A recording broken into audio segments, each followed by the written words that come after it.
I think back to your career and that, magical 2014 season you guys had. What was going through your mind when you saw JT go down? Yeah, I was definitely ready and prepared for that moment. I think our coaching staff, Tom Herman, I give him a lot of credit. Urban Meyer, I give those guys a lot of credit because they prepared us for those situations where if one guy goes down, next man up mentality. The current college football playoff situation.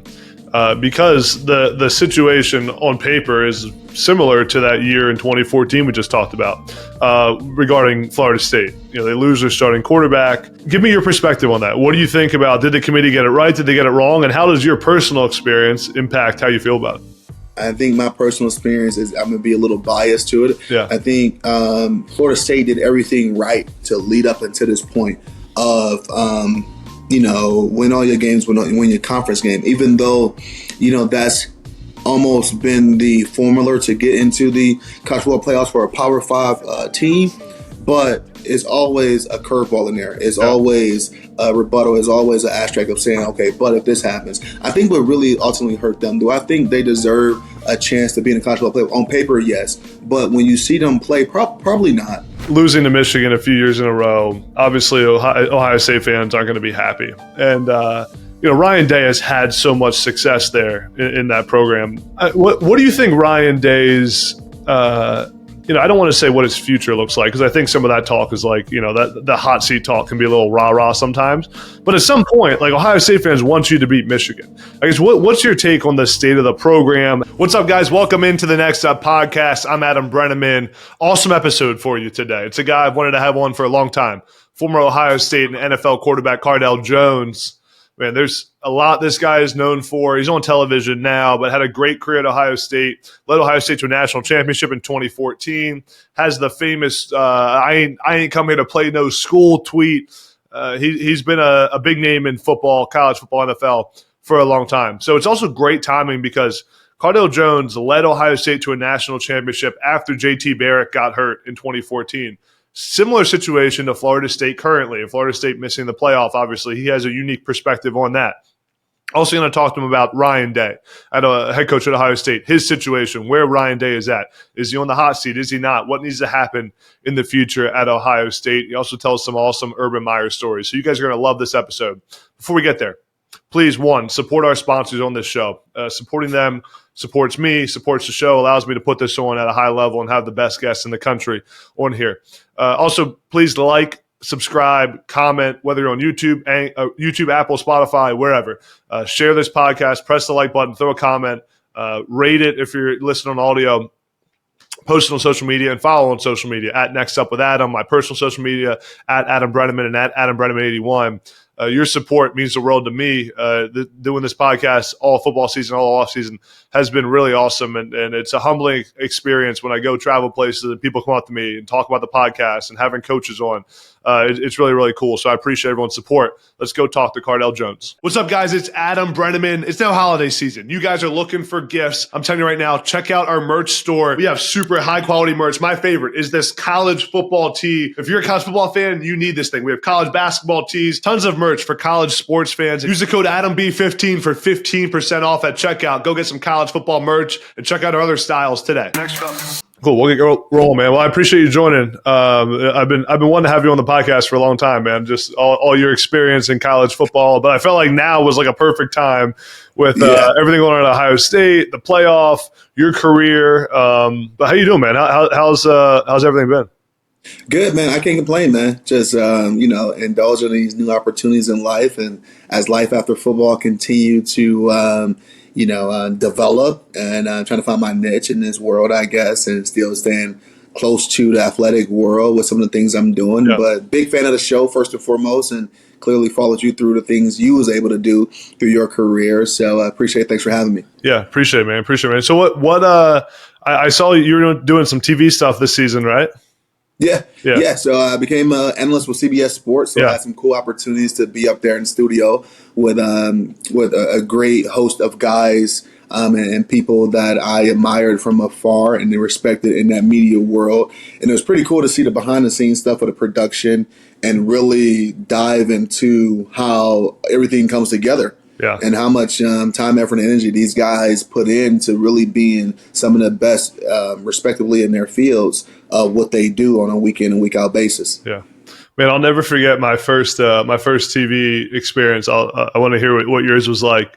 Remember with the producer talking in your ear for the first time? Like I was calling a game, and I remember the first game I just never had to talk with someone talking to you while you're talking. That's tough. And I remember he said a word. He said something to me. He's like, "Hey Adam, going to show you a replay here." And I responded to him. I was like, "Got it." I said, "Okay, thank you" to him. But I'm like live on TV, right? You're talking on TV. But what was your experience like on? Because I think you were in studio, right? Doing it with CBS? Yeah, I was in studio every time, and we still have a lot of that with the producers in the ear, just maybe giving you kind of a 5-second mark or a wrap it up mark or extended mark. I think the biggest thing what I struggled with in the beginning, I think our first show, and I had like Friday and Saturday shows, so I had a quick turnaround, was thinking that I didn't have enough time. Like I would have my talking points for maybe the topic or two I want to hit, and I'll look at it and it's probably a page and a half long, and I'm thinking like I got to read it word for word, or like it's going to take me so long to get through this. I don't want to take up everybody else's time because they got their points to hit, especially when I was first or last and I had to wrap it up, or first. I don't want to take too much time from those guys. And I'm like, yeah, blah, blah, blah, blah, blah. So I was talking so freaking fast. And the guys were great, man. Kevin Carter, Danny Cannell, Brent Stover, Christian. Like those guys were unbelievable, giving me tips and tricks. I'm like, dude, you got way more time than you think. I know on the sheet it may say 30 seconds, but trust me, that 30 seconds is like a lifetime up there. Yeah. And then, so that was my first one. Then I think the toughest part was trying to feel like you're trying to get through everything, because usually producers are wrapping you up. Yeah. But we got to a point where I was the last guy talking, and we still had like a minute left in the show. And it's like, yeah, Cardale, extend it. I'm thinking I already hit all my points. So that was great. But like the guys are unreal of just picking up the slack or really reiterating some things or making a conversation a strict dialogue and making it a lot easier to engage with. Yeah, that's awesome, man. That's awesome. Yeah, I got to see you some. So I call games for CBS on CBS Sports Network. So you were probably doing some of the like the shows leading into my games sometimes. So yeah, I got to see some of your stuff. Well, cool. I want to. There's a bunch I want to talk to you about, but I want to start with your playing career. And I was thinking of what I wanted to ask you, and I feel like of all the success you had in your playing career, the championship, what was the one moment in time you look back on your career that was the coolest moment of your playing career? I think honestly, my first touchdown and my first time getting some reps, and then we played against FAMU mop-up duty, and it's my redshirt freshman year, had an opportunity to run a touchdown in, and then I think the joy that I got and the praise that I got from my teammates up until that point, my career was a emotional roller coaster, physical roller coaster, up and down battle. Within yourself, you know how it is playing at a major university where everyone around you is good, and they demand excellence every day. But to see the response from my teammates, and again, like you'd have thought I won a game with a touchdown. I think it was like 70-0 in this game, but I think that really sticks out to me the most, because it was like, okay, this small piece of success that I had in a game that had no value to none of us at that point. I mean, we was beating them 70-0, and to see the way my teammates responded and how happy they were for me, it just put things in perspective for me. It was like, okay, well, they see the hard work, they see the dedication, they see me getting my freaking head knocked off in scout team, trying to give the best looks and kind of give the best reps as possible to help our defense get ready. And, sometimes you feel like that stuff is overlooked. Or sometimes you feel like you're not getting credit for the little things you're doing, because it's not transitioning to playing time. It's not transitioning to the coaches giving you praise. But I just had this conversation with a buddy yesterday about all these guys up in the portal. I'm like, well, I never was I play harder for a coach guy. The coach isn't going through mat drills. The coach isn't out there blocking for me or, catching the ball. It was always about my guys who I developed the relationships with, the guys I got close with through recruiting. So to see those guys really how emotional, how happy they were for me for that small piece of success I had. I think that was really the coolest part of my career at Ohio State. And really, I think my athletic career overall, because, I was at a point where I'm just thinking that I was getting overlooked. I was probably going to get recruited past, which I really did get recruited past. But to hear and to feel that joy from those guys, it means the world to me. Yeah.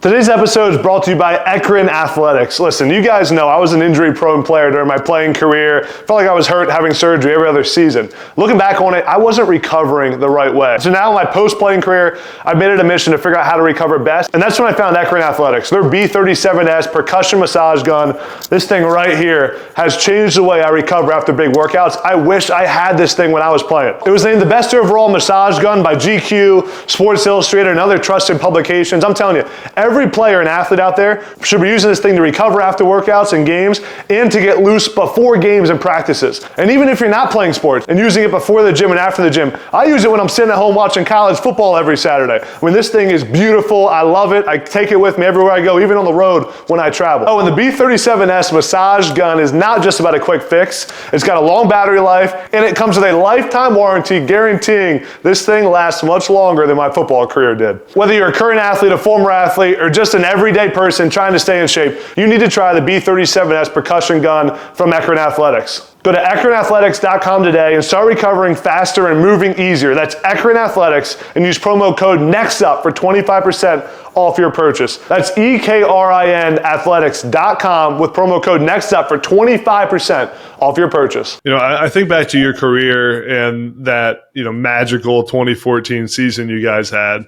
And, that moment in, I forget what game it was, but it was at the end of the season when JT Barrett goes down and you come in. Yeah, Michigan game. Michigan, yeah. What was going through your mind when you saw JT go down? And it was such a pivotal point in the season, right? And you guys were playing so well, and you had to go run out there and become the full-time starter. What was going through your mind? Did you feel like you were prepared for that moment? Because that was just your second season, right, at Ohio State? Yeah, that was my redshirt sophomore. So that's my third season. Yeah. So, at that moment, me and JT were still so close. It was just the betterment of my guy. Like, it's my dog. Yeah. Earlier that year, he had a tough game versus the Nittany Lions where he was banged up and, I think he ended up tearing his meniscus, but still finished the game. So, and the way he finished the game was unreal as far as the 2 rushing touchdowns in overtime. But when he's down, he's down. It's like he's not one of those guys that's down for a second, got to get the crowd to clap him up, and then he's going to run back out on the field, all this new era of things that these athletes are doing in all these sports. He ain't that type of guy. Mm-hmm. So if he's down, he's down. And then the story has it that when he was down, I think the first guy who ran up to him was a guy, Evan Spencer, who was one of our receivers, and he was trying to get up. And Evan looked at his leg like, oh, no, you can't get up with us.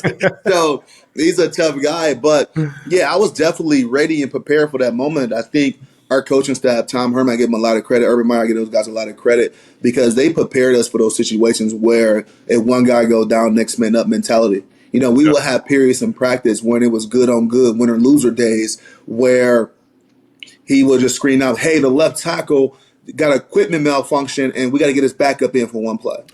And now, can you imagine being a backup left tackle in a 3rd and 6, and it's a passing situation and you got to block Joey Bosa in practice?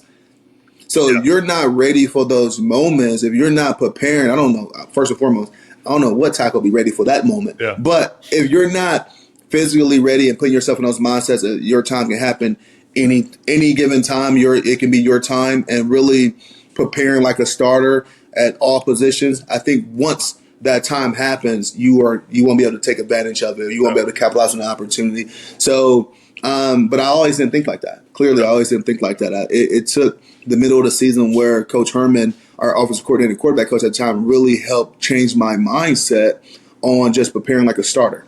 Yeah. You just mentioned Urban Meyer. I got it. What's your best Urban Meyer story? You got to give me something good. Oh, man. I'm sure you got a lot of them. Listen, I got some great Urban Meyer stories, but I'm gonna have to go with some of the few that when he first arrived on campus. Me and him got there pretty much the same day. 2012, that winter of 2012, he was just announced as the guy. I came in from out of military school. I went into the winter semester, winter quarter. We were still on quarters at the time. Make me feel old, but I had all this. I'm watching this guy on Fox, right? I think he was calling games with Fox or Big Ten Network, one or the other. And I saw this guy. I'm like, this is going to be cool. He seemed so great. He already got national championships. He was amazing at Florida and all this other stuff. So you got this expectation of this guy, and like you hold him on a pedestal of like, okay, he can do no wrong. And I never had an opportunity to really meet him, and he didn't recruit me. Urban didn't recruit me. The way everything transpired, I never knew none of my coaches when I got on campus. I met Coach Herman once. Yeah. So I have these high praises for this guy on top of losing everybody who recruited me for the last 2.5 years with Coach Trustle's staff. And he just came in that team meeting room, and he let us have it. And I felt like this big in the back of the room, like, oh my God, who is this guy? And it really wasn't nothing he was saying. I think just my expectations of him and then what you see on TV was completely different from his coaching style, which it makes sense now. But the stories goes on with him. But, he came in with his piss was on fire. He was ready to turn that program around. I think the team finished 6-7 previous year in 2011. And what he did 2012 into his time at Ohio State is nothing less than a miracle, nothing less than magical. We go from 6-7 to 12-0 and was really, had an opportunity to potentially play for the BCS championship, but we was under sanctions and stuff. Yeah. But to turn that team to a 12-0 team, in freaking 9 months was just unreal. It was the exact same team and limited scholarships and stuff. Yeah. So I think it's just a testament to all of us actually buying into what he was selling at the time too. And this was a guy that his formula was already proven that it works. It wasn't like he was throwing something against the wall and hoping it sticks. Yeah. Well, what was he saying in that first team meeting? It was just coming at you guys. It was so many motivational F-bombs. Yeah. And honestly, I think that was a different experience. Honestly, it wasn't a bad experience, just different. It made you. He commanded the room just like that. Yeah, and that's what I loved about him, because no matter what room he was in, he was going to command that room, and he was going to get and earn that trust and respect out of his players. But what really surprised me to him is that he put everybody on notice, from the coaching staff that he brought in himself to the players who were starters the year before. We had guys that transferred after our first week of working out and guys that had significant roles in previous years in the team. Mm-hmm. And the guys who stuck around who ultimately made them better. We went 12-0. But I think that's what some of the things that, especially how things ended for him in Jacksonville, that get overlooked from his career. No matter what you can say about him and his things that happened at Jacksonville, he still go down as a top 3-4 college football coach of all time. Yeah. Yeah. I got to ask you about the current college football playoff situation, because the situation on paper is similar to that year in 2014 we just talked about, regarding Florida State. They lose their starting quarterback, and for your situation, you came in and lead Ohio State to a national title. Florida State, wins their conference, undefeated conference champ, and gets left out of the playoff because of their quarterback going down. Give me your perspective on that. What do you think about, did the committee get it right? Did they get it wrong? And how does your personal experience impact how you feel about it? I think my personal experience is I'm going to be a little biased to it. Yeah. I think Florida State did everything right to lead up until this point of win all your games, win your conference game, even though, that's almost been the formula to get into the college football playoffs for a Power 5 team. But it's always a curveball in there. It's always a rebuttal. It's always an asterisk of saying, okay, but if this happens. I think what really ultimately hurt them, do I think they deserve a chance to be in the college football playoff? On paper, yes. But when you see them play, probably not. I don't think they have enough tools and skill players or just dynamic around them to make up for some of that lackluster they're going to see in the quarterback position. I mean, no offense to the quarterback, he's young, he's going to continue to get better, but throwing for 50 yards in a conference championship game, ain't cutting it. probably isn't going to get a win in these top four. Yeah. And then I can see if they were like extremely dominant on the. I think what really helped me and we was in that position was we had guys like Ezekiel Elliott, Michael Thomas, Curtis Samuel. Like the list goes on guys who really made up for my lack of experience and my lack of play at times because I was just throwing the ball in the area. Or guess what? If I was going freaking 0 for 3 on passing, we can hand the ball off to a guy who got drafted top 5 running back. Right, behind an offensive lineman who pretty much everybody got drafted except Jacoby Bourne, who decided not to play at the next level. And then our defense was dominant. Our defense was dominant. I mean, the list goes on from players from the back end to the front end. So we had the talent to make up for the lack of experience in the quarterback, which I was. Yeah. And if you really take a deep dive into those 3 games that I had an opportunity to play, those guys made my job a lot easier.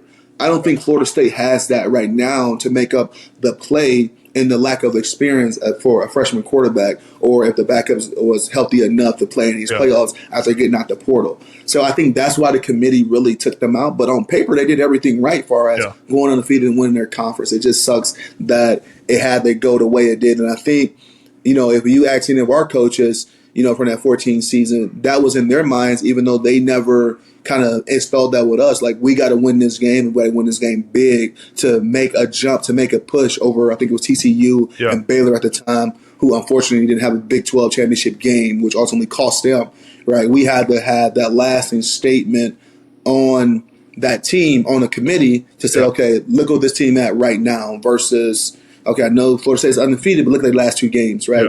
Dogfight Florida, that was an ugly game, and then a conference championship game versus Louisville wasn't the prettiest win either. Yeah. No, it surprises me. I thought your take would be a little bit more like Florida State deserves to be in, and because of kind of you guys prove that you can do it. But my argument all week, because I've been pretty adamant on social media that I think the committee got it right. I think Florida State had I ultimately think they got it right. But then you look at like a lot of things that we were able to do. You look at our track record. So different. We had to slip up. Yeah, it's so different. I don't think you can compare. You can't compare those two things. Yeah, I've been saying that all week. And you, like you're also like I just said this on a different podcast. Like the other factor is like Ohio State had you coming in as the backup quarterback, right? Like Florida State doesn't have that. It is completely different. Yeah, and then I totally forget. I'm drawing a brain fart on the quarterback name. I know he was originally committed to Ohio State and wanted to go to Florida State, but he's going to be a great quarterback one day. I don't think he's ready yet, and that team have enough pieces around him to make a strong push for a national championship and be in the playoffs this year. So, I mean, it sucks that it played out that way for them, because I guarantee you that was a mindset: win this game, we in the playoffs. But I unfortunately, I do think the committee got it right. Yeah. With all that talent you guys had when you were at Ohio State, you mentioned Bosa. I remember Bosa on a 3rd down play, just long-arming the hell out of me and like getting a tackle for loss. I'll never forget Coach Franklin just ripping into me. It was that 2014 season. Bosa, Zeke, all that quarter. What was the freakiest thing you ever saw one of those guys do in practice? Wow. I think the freakiest thing I've ever seen in practice don't even come from either one of those guys. A guy named Chris Carter, who was a interior defensive lineman that had to be pushing 350, 400 pounds. But what's crazy, though, he had like less than like 15% body fat. Yeah. So he was a big dude who looked good when he wanted to look good. Unfortunately, his career didn't take off the way that everybody expected it to. You know how it is with some athletes sometimes. But he ran down one of our linemen. I think the 2 or 3 freakiest plays was actually with Chris Carter. Yeah. And I seen him take on a double team and literally have 2 guys arm in arm. I'm talking about Corey Lindsey, who is the freaking center for the Chargers, playing, I think, his 8th, 9th, 10th year in the league. Yeah. And then I think it was Andrew Norwell, who's another guy who's down, I think, in Jacksonville, still playing for 8, 9, 10 years. Had both of these guys arm in arm, looking in the backfield, saw it was a run, threw them down and make the tackle. Yeah. And then he had plays where he's getting blocked by Ezekiel Elliott. Yeah. So, like, the consistency wasn't there. But I think if I'm thinking about a Zeke play that was, like, ridiculously in practice, I would have to go with him just really – I say Ezekiel Elliott is the best player I ever played with because how hard he played without the ball and how smart he is. Yeah. And that's hard because I played with some great guys throughout my career and at the next level. But he just a guy that understands ball. And then the year in 14, actually, because Hackenberg was the quarterback, right? Yep, Hack. Yep.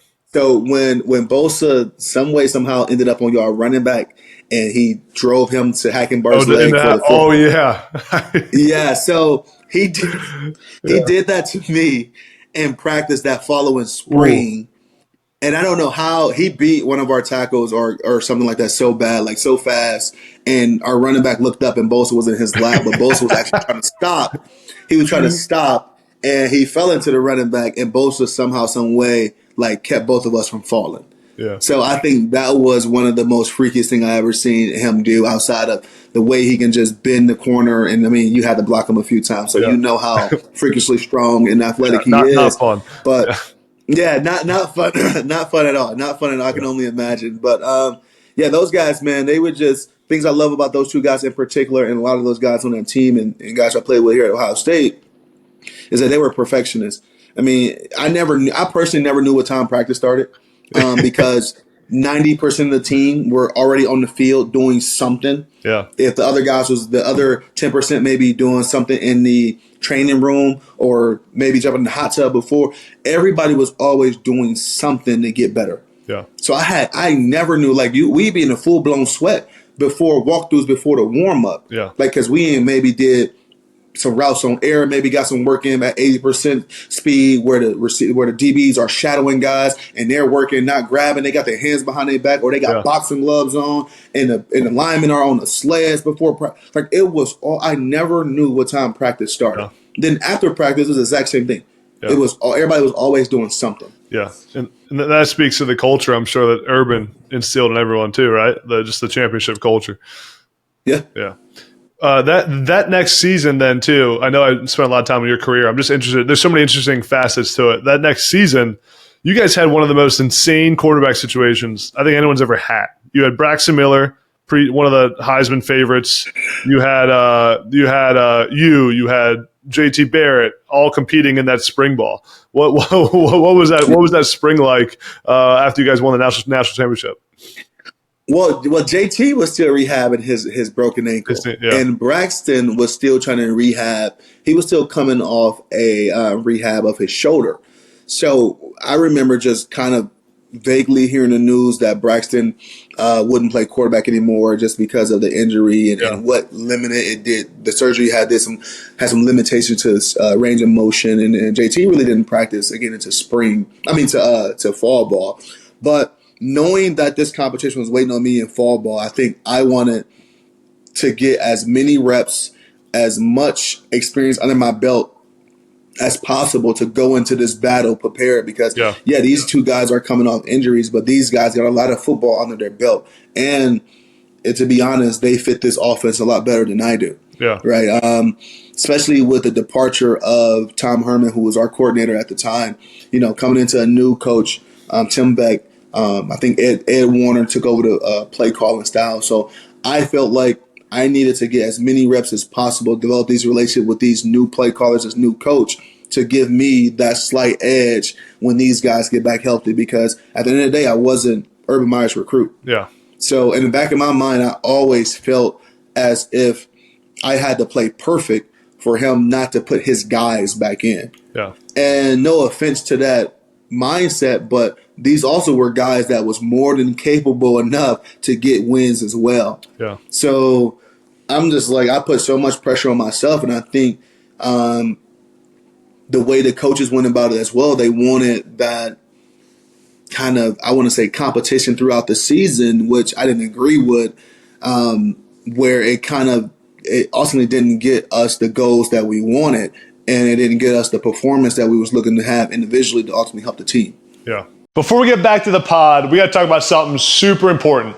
Fellas, I know you guys are using those sharp razors to shave your face and to shave your manly areas. I'm telling you, stop doing it. I was in your shoes. I was using regular razors, and then I found Manscaped. The Manscaped sponsored the pod a few months ago, and I started using their products. It has changed my routine and my life completely. I told you before about Smooth Sack Summer. It's now Fresh Ball Fall. You need fresh balls in the fall. There's no excuse not to be fresh. Let's be honest. We both know we go in a little bit nervous to our manly grooming routine with the regular old razors we use, but with Manscaped, it takes away any feeling of being nervous. I use the Lawnmower 4.0 when I'm doing my manly grooming. I use the Beard Hedger for my face, and the reviews have been immaculate. Just take my word on that one, boys. So I'm telling you, if you're using regular old razors, stop and use Manscaped. And you can go to manscaped.com and use my code ADAMB for 20% off and free shipping. I'm telling you guys, it's fresh ball fall. Using Manscaped will change your routine, change your manlyhood, and change your life. Manscaped.com, promo code ADAMB for 20% off and free shipping. Yeah, that makes sense. Well, I want to ask you about the current situation at Ohio State with Ryan Day, and I'm sure you've gotten to know Coach Day a little bit, being around the program, and obviously Colin McCord entering the portal. What do you think's the solution moving forward at quarterback for Ohio State? I think for this upcoming season, I think they are going to go after a guy in the portal. I think you look at the talent around that team.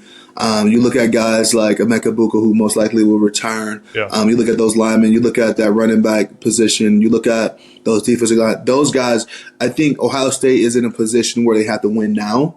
And they can still develop these young guys. They got some great young quarterbacks in Devin Brown and Lincoln, and Aaron Nolan is coming here next year. Well, next month. And then you got all those star-studded young receivers and all those star-studded young DBs. So those guys have time to get into those roles. But we're talking about making the best out of guys like, like I said, Emeka Buka, right? Travion Henderson, he may come back another year. And then all those guys on defense as well. They are in position to win now. And I think the missing piece with Kyle McCord leaving, clearly, is the quarterback position. So I would love to see them have a guy. I mean, if they see something, one of these young guys, that's amazing. That's great if they're going through this spring or this bowl practice and spring ball where they feel comfortable enough to let a young guy take the show over. But I would love to see them get a veteran, some type of veteran in that room. I would love to see Cameron Ward here, 100%. And come out here and kill it for a year and have an opportunity to go in the lead, and these guys can learn behind a guy who's been a two-year starter out there at Washington State. I'm pretty sure he added a lot of value to that room. He would definitely share some knowledge with those young guys, can help them with their learning curve when their time comes. So I'm not telling the young guys to sit back and wait and just take notes, but you look at some of the things that potentially held that offense back this year. It was sometimes a quarterback play, and it was just experience. It wasn't really performance. It was just really experience, and I don't think people understand that. And those type of things Kyle will learn as his career continues to develop. Because I honestly look at it from outside looking in. I mean, from a different perspective of playing a position where I made some of the same mistakes because of experience, even though we both started in our third year. Made some of the same mistakes before experience. And then I noticed the same mistakes or similar mistakes C.J. Stroud was making his first year. And we see how he rebounded his second year, ultimately becoming a top 2 freaking NFL draft pick. So if anybody would have said C.J. was going to be a top 2 NFL draft pick after his first year or through his first half of his first year, you'd have been BSing. So I'm not, writing Kyle off, and good luck to him wherever he finds his new home. But I think, they was missing sometimes the experience that can help them with a few edges, even though they still went 11-1. But I would love to see that position replaced by a guy with experience. It's when I look at the portal QBs right now, Cam Ward's the guy that makes, like you said, just makes a ton of sense. He's the guy that, and I don't really know who else makes sense, to be honest with you. I'm like, I look at the portal, I'm like, it's got to be Cam Ward, right? I don't know. I know DJU is back in the portal. I don't think he's the answer for this offense or this style of play. I would have to go with Cameron Ward. I don't even know any other names. I think the Texas quarterback, I can't remember his name. Jesus Christ, I'm just like having brain farts all over the place. The guy not Arch Manny, the other one. Quinn Ewers? No, not Quinn. What's the kid? He played in the spring game and did some mop up duty. He got dreadlocks. Jesus, what's his name? The one other guy I thought maybe could make sense is Dylan Gabriel from Oklahoma. But I feel like they want someone more dynamic that can run, be a little more athletic, probably, to fit what Ryan Day wants to do. Yeah, of course, because like Ryan isn't like he's not your traditional drop, but I mean like read zone type of Yeah. stuff. But I mean, you look at the success Ohio State had against Georgia, Yeah. and I said this, a few weeks back. I thought Alabama was going to beat Georgia in the SEC championship because they have the formula to beat them, and I think the formula to beat Georgia is having a mobile quarterback. Yeah. You see what CJ was able to do to them the previous year, even though Georgia ended up getting the win, but he was most dynamic when he was extending plays or when he tucked it in. 100%. Right. So I'm not saying you need a quarterback to go zone read and is going to design quarterback runs, but you need to give the defense that fear of saying, hey, well, that's great if we got everybody covered downfield, but holy crap, what about the quarterback? Make a play. So they're missing that dynamic right now, I think, and I don't think they view that in Kyle at all. But I think, like you said before, Cam and Ward, it would be the no-brainer option for Ohio State to do whatever it takes to get them here. As far as, I know losing to Michigan a few years in a row, obviously Ohio State fans aren't going to be happy. And, Ryan Day has had so much success there in that program, and has won so many games and has such a consistent product on the field, but has struggled in that big game. Same thing with Penn State, like similar, different levels a little bit, but same with Penn State. Yeah. Penn State's been really, really good with James Franklin, and they've been consistently top 10 team in the country, but they can't beat Ohio State and Michigan. They blow every other team out. They just can't play well against those two teams. Yeah. What do you think Ryan Day's I don't want to say what his future looks like, because I think some of that talk is like, that the hot seat talk can be a little rah-rah sometimes. But at some point, like Ohio State fans want you to beat Michigan. I guess what's your take on the state of the program, how fans feel about Ryan Day, and if he can be the guy to get him over the hump? I do think he is the guy, can be the guy that get them over that hump. Yeah. He's been on staffs that beat Michigan before. I know everybody always say, okay, well, all the urban recruits are officially gone, so you got to do it with your own guys. So they don't want to give him credit for that. Yeah. But I think his future is safe, in my opinion, because like what you just said, Adam. Like you look at his record versus everyone else. Especially, he never lost to a Big Ten team outside of Michigan. Yeah. And then he has a great record in bowl games, right? Yeah. Yeah. And he continued to get great recruits, continue to develop guys. But our fan base, and what really ultimately you look at the history of the coaches here, outside of Urban and Tressel stepping down, that's what really keeps you this job. Yeah. And keeps you relevant past your coaching careers is your record versus, Michigan. Mm-hmm. And, I mean, we have a situation next year in the Big Ten and in college football playoffs where Ohio State and Michigan played 2 times in a row, 2 weeks in a row. So I would imagine if – God forbid, Jesus, please, God forbid, if Ohio State plays them 3 times next year and lose all 3, which the final one will be in the playoffs, and then that'll be, they can go into week 12. That game can mean nothing because both of them can be 1 and 2 and playing in the Big Ten championship game the following week. So is this job in the hot seat, or is how much pressure he's under knowing that he's going to see this team the following week? So I think it's going to take a little bit away from that 12th game, that rivalry. Yeah. And then let's not talk about the playoffs, finding a way to match up if it's in the first, second, whatever round it is before the national title or the national title and not winning that game. I think those questions are more relevant than now. I mean, he's still very young in his coaching career. He's still going through growing pains in his coaching career on top of the dynamic of NIL and the transfer portal and stuff like that. So I think he has a little bit more leeway than a lot of people think and expect. Yeah. And at the end of the day, like I said before, he's still one of the best coaches in the country and, a top 2, 3 coaches in the Big Ten. Yeah. Yeah, no doubt. I feel the same way. Last couple of things, man. I appreciate all your time. I know you get asked about this a lot, but I got to hear your take on it. And I was trying to find you talk about it somewhere, and I can't. Your famous tweet, the I ain't come here to play no school tweet. I was, I saw a little bit of like an article, and you were talking about it, like how, I think you tweeted, like, can't believe I said something this stupid back in the day. But like, it's an iconic tweet, like absolutely iconic. Everyone in the country knows about it.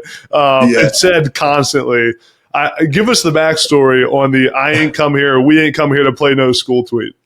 The backstory of why I tweeted it boiled down to I was disappointed. I just got we was on quarters, like I said before, and I just got back. And you was in school on quarters, right? Were you guys did you guys have quarters? We did like the 2 semesters. Oh, you guys were always okay. Yeah. So we would transition into semesters.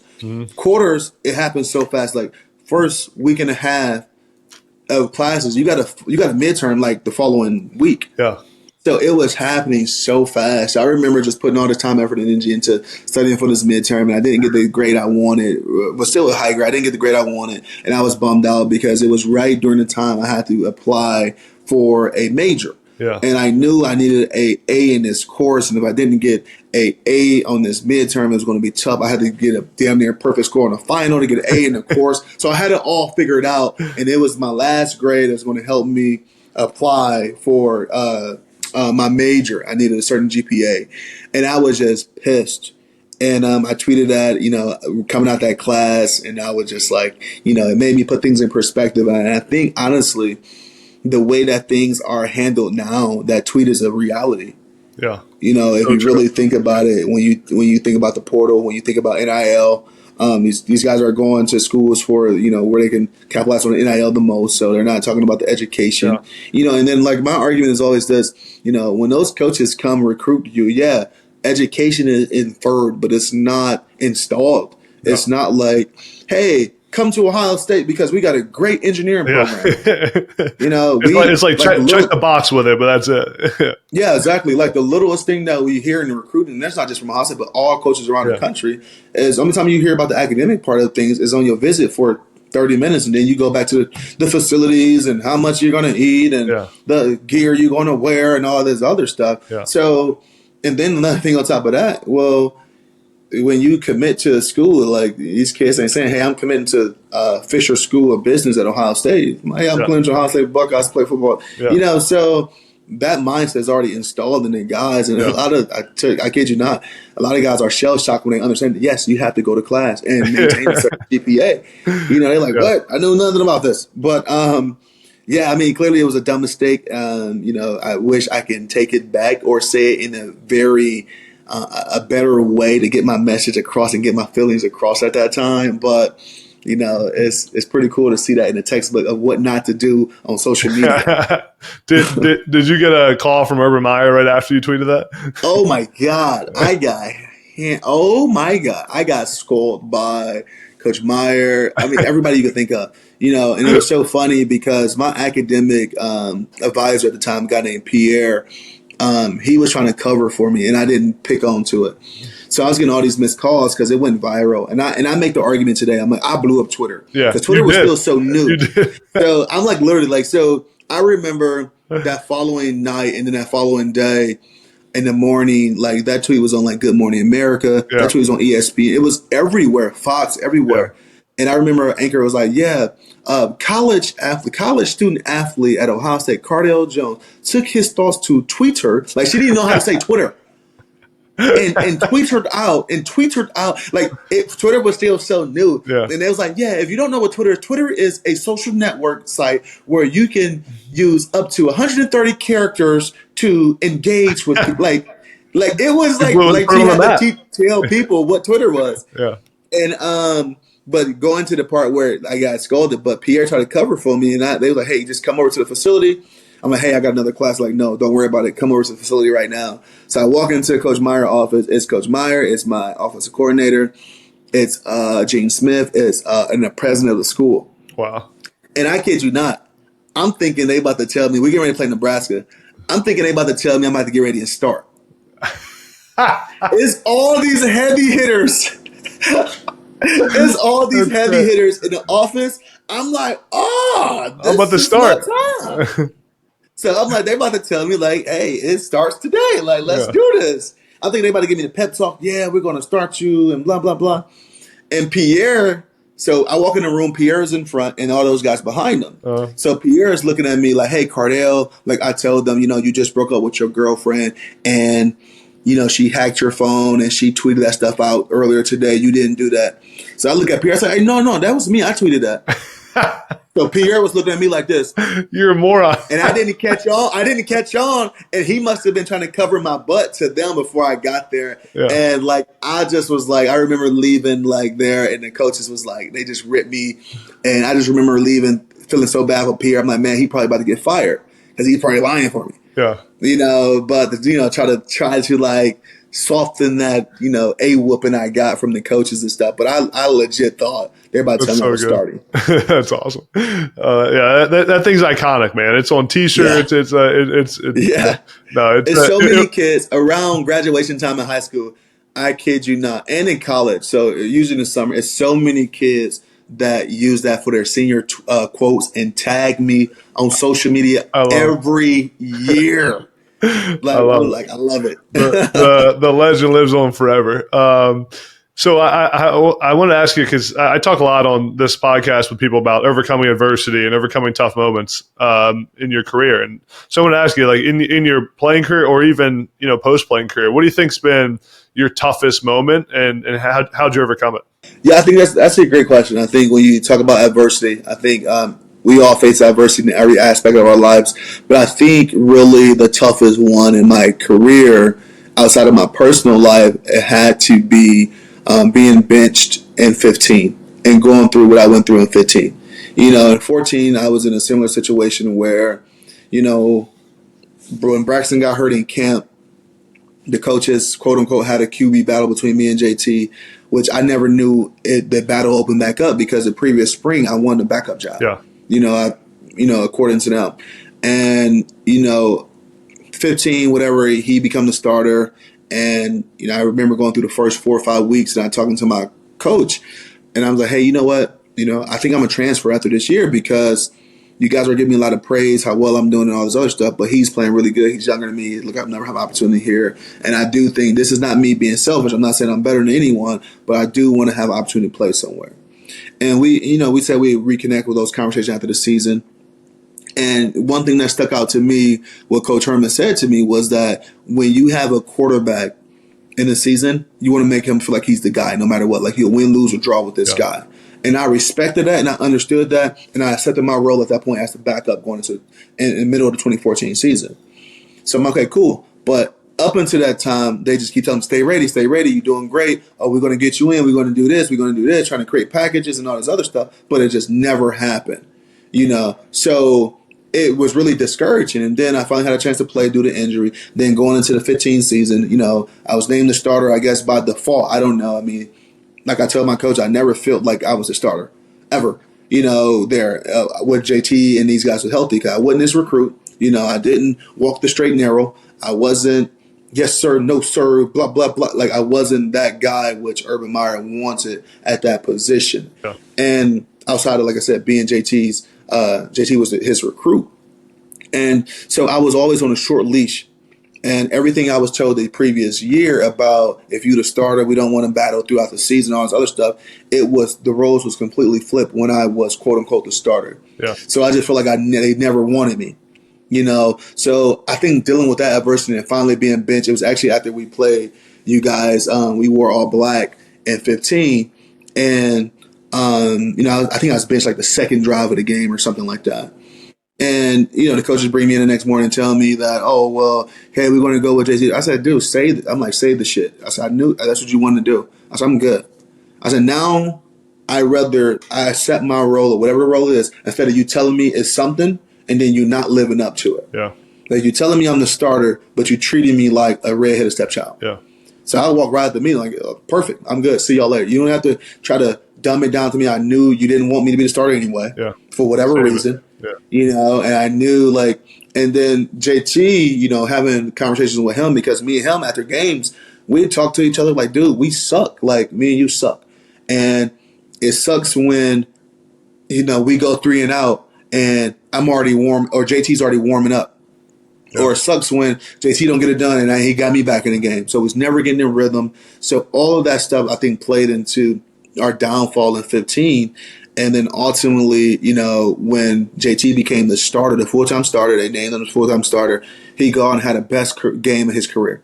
Yeah. Because he know he's the guy. He don't have to look over his shoulder. And I think that was another thing that really bothered me through that process when Coach Meyer, and me and him talked about this as well, Coach Meyer tried to play my feeling against me as if I wasn't competitive enough. Where like, oh, you don't think at the next level they always looking over their shoulder? No, they're not. Yeah. If you think Tom Brady's looking over his shoulder waiting on his backup to get in, yeah, or they're going to have the backup warming up if he go 3 and out. Like, no, they don't work like that. Like, this is our guy, right? The starters ain't getting pulled unless they're doing something really, really bad. It's not like, oh, let's play this guy, let's play this guy. Hey, when we cross the 50, this guy's going to play. It don't work like that. So that's what really rubbed me the wrong way. And I think dealing with that adversity and then really trying to overcome that and accept a new role on the team. And then clearly when that happens of someone getting benched, especially at the quarterback position, you got to deal with the media. You got to deal with social media. You got to deal with it all. So I think that was the biggest adversity I overcame throughout my career. Last thing I want to ask you about is your book. You came out with a book. Just tell me why why you decided to write a book and the kind of motivation behind it, and obviously plug it and tell everyone where to get it. Yeah, so it's on Amazon and in Barnes & Noble here in Ohio. But the best place clearly is Amazon. But I think what really motivated me to write the book, it was during the COVID time, had so much free time. It was my first full season out of ball because XFL just ended early because of COVID and things like that. And it was very kind of smoothing to just get it all out. I originally started writing it just about my time at Ohio State. It was just up and down, emotional roller coaster. A lot of stories that, people don't know clearly because you try to keep all the things tight niche, especially some of the things that's going on in the program that deals with other players and coaches. But I knew my experience would, and talk about some of the things and how I got through and would help the next person, right? And this being, he was like, Jesus Christ, you're like the number 1 or number 2 tight end in your class, right? Yeah. So you're a top guy. Yeah. So it's only one number tight end. It's only one number 1 tight end each year. Yeah. Right. It's only one top guy each year. So my career is going to be more relatable to the guys who's had to just make it through the recruiting process by the skin of their teeth and starting from the bottom and then just going to campus being a freshman starter, freshman All-American, having all this success. It's the real ups and downs. And don't get me wrong, everybody go through the ups and downs, but it's more stories that's related to mine than yours. Yeah. I would like to argue of being a top guy, right, in a class and things like that. So some of the things I was able to go through and get through, I felt would help telling my story to help the next person who's facing similar situations. So that was really my motivation of writing. And I had so much time on my hand because, like I said, it's my first fall out of football because of COVID. And I'm glad I did. It's been great getting some great feedback, some cool opportunities of speaking to teams and groups of people about it and just share different stories. And it's pretty cool to see and giving people a small insight on my life and how I grew up as well. Yeah. Awesome, man. Well, yeah, it's you sent me the book. I appreciate you sending it over. It's awesome. So I'm glad you did it. I'm sure a lot of young players too and fans are kind of getting an insight into the world of a big time quarterback and your career and your time off the field now too. So I appreciate all your time, man. This has been cool. Like I said, I've been wanting to have you on for a while. I felt like it was good timing and got to talk a little bit about your career, but also college football and the playoff and Ohio State. But really, man, it's been awesome to watch your career on the field and then also how you've grown off of it and what you're doing now, and excited to see you continue to grow on the media side with CBS and doing all that stuff. And it was awesome having you on, man.